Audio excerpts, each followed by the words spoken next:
Hello दोस्तों, open for learn channel में आप सभी का एक बार फिर से स्वागत है।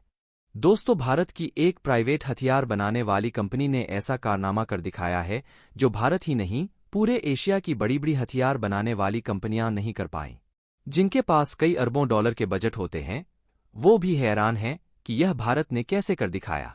यकीन मानिए, इससे भारत के हाथ में एक असीमित ताकत आ गई है जो हर किसी की बस की बात नहीं है।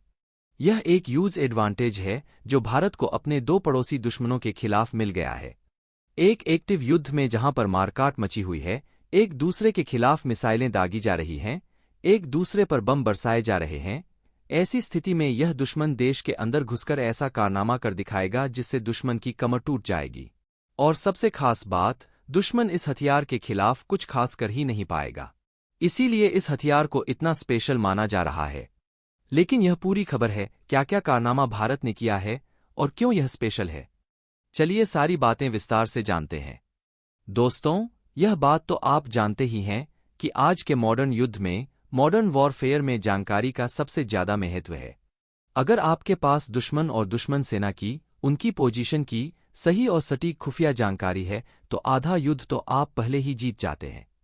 उसकी मदद से आप दुश्मन को युद्ध के शुरुआती कुछ घंटों में ही इतना तोड़ देते हैं कि दुश्मन अपने पैरों पर खड़ा ही नहीं हो पाता।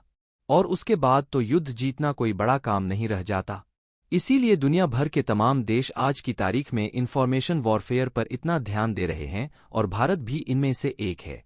इसीलिए भारत एक ऐसे हथियार पर पिछले कई सालों से काम कर रहा था जो सबसे हटकर है, सबसे यूनिक है। इस हथियार का नाम है स्ट्रेटोफियर वेपन, या फिर इसे high altitude pseudo satellite HAPS भी कहा जाता है। और अब से 2 महीने पहले भारत ने इसे बनाकर तैयार भी कर लिया था। दोस्तों, क्या पूरी रिपोर्ट्स आइए जानते हैं। लेकिन यह जानने से पहले, मेक इन इंडिया के तहत भारत डिफेंस मैन्युफैक्चरिंग के क्षेत्र में हर दिन तरक्की कर रहा है।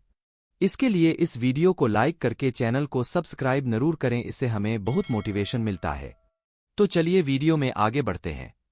दोस्तों, high altitude pseudo satellite HAPS वैज्ञानिक और औद्योगिक अनुसंधान परिषद council of scientific and industrial research CSIR, राष्ट्रीय वांतरिक्ष प्रयोगशाला नेशनल एरोस्पेस लैबोरेटरीज ने हाल ही में high altitude pseudo satellite HAPS पर सफल परीक्षण किया, जो मानव रहित हवाई वाहन अनमैन्ड एरियल व्हीकल UAV प्रौद्योगिकी में एक महत्वपूर्ण मील का पत्थर है। दोस्तों, पहले जानते हैं कि high altitude pseudo satellite HAPS क्या है। HAPS एक सौर ऊर्जा द्वारा संचालित UAV unmanned aerial vehicle UAV है।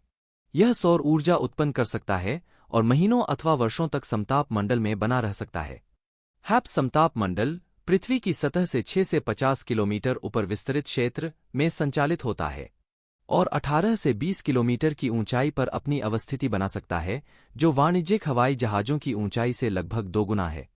इस ऊंचाई पर संचालन करने की यह क्षमता जिन्हें उपग्रहों के समान अनुवीक्षण करने की क्षमता प्रदान करती है। HAPS को निरंतर अनुवीक्षण, संचार और विशेषज्ञ विज्ञान मिशनों के लिए डिजाइन किया गया है।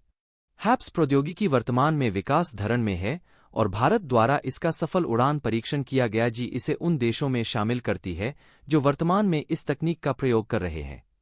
अब जानते हैं इसकी आवश्यकता के बारे में।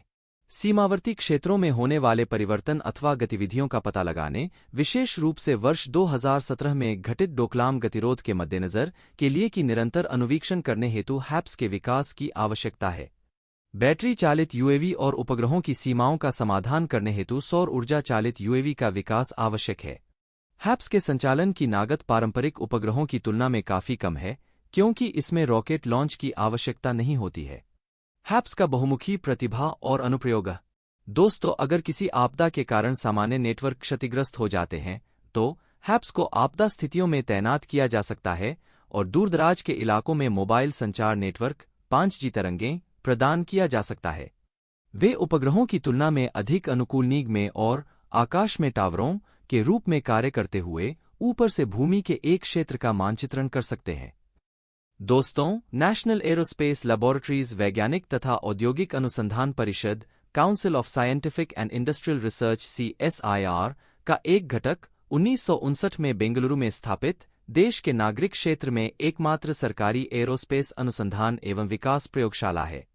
CSIR एक उच्च प्रौद्योगिकी उन्मुख संस्थान है जो एरोस्पेस में उन्नत विषयों पर ध्यान केंद्रित करता है। CSIR ने सभी भारतीय राष्ट्रीय एरोस्पेस कार्यक्रमों के लिए महत्वपूर्ण मूल्यवर्धित इनपुट प्रदान किए हैं।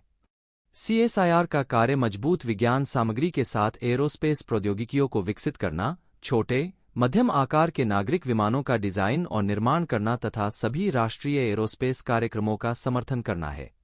दोस्तों, high altitude pseudo satellite HAPS का टेस्ट किया गया है और यकीन मानिए, इस टेस्ट ने तो पूरी दुनिया को ही हैरान कर दिया है। खुद भारत भी हैरान है। जिस कंपनी ने इसे बनाया है वह खुद हैरान है कि इसने ऐसे कैसे कर दिखाया। दरअसल हुआ कुछ ऐसा है कि आज जब इसका टेस्ट किया गया तो न्यू स्पेस रिसर्च के इस हाई एल्टीट्यूड सूडो सैटेलाइट ने करीबन 27 घंटे तक उड़ान भरी। और उससे भी हैरानी की बात तो यह है कि यह 26,000 फीट की ऊंचाई तक भी आसानी से पहुंच गया। यह हैरानी की बात इसलिए है क्योंकि जब कंपनी ने इसे बनाया था तो इसकी जो एंडोरेंस थी, यानी कि कितनी देर तक यह मैक्सिमम ज्यादा से ज्यादा उड़ सकता है, तो वह था 85 घंटे। जी, 82 घंटे से ऊपर यह नहीं उड़ पाएगा।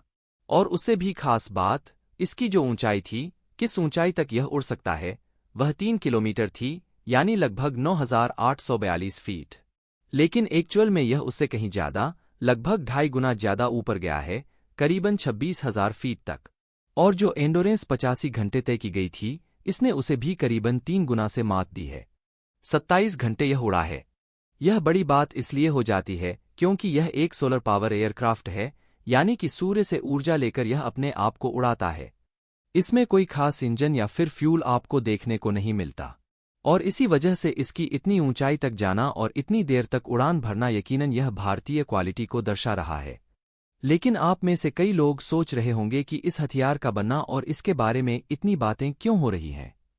तो इसकी बातें इसलिए हो रही हैं क्योंकि यह एक ऐसा हथियार होगा जो दुश्मन देश के अंदर घुसेगा, वहां पर तमाम तरह की जासूसी करेगा, सारी जानकारी रियल टाइम में भारत को भेजेगा। और उससे भी खास बात, चीन हो या पाकिस्तान, कोई भी इसे मारकर नहीं गिरा पाएगा।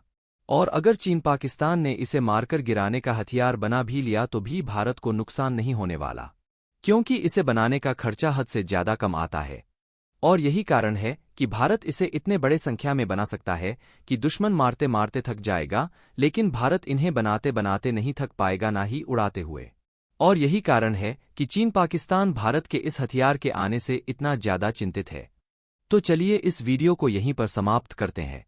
दोस्तों, अगर आपको यह जानकारी अच्छी लगी हो तो इस वीडियो में एक लाइक करके अपने मित्रों तक शेयर करें ताकि उन्हें भी जानकारी मिल सके। इसी तरह और भी नॉलेजेबल वीडियो देखने के लिए चैनल को सब्सक्राइब करके बेल आइकन को ऑल पर जरूर सेलेक्ट करें। धन्यवाद।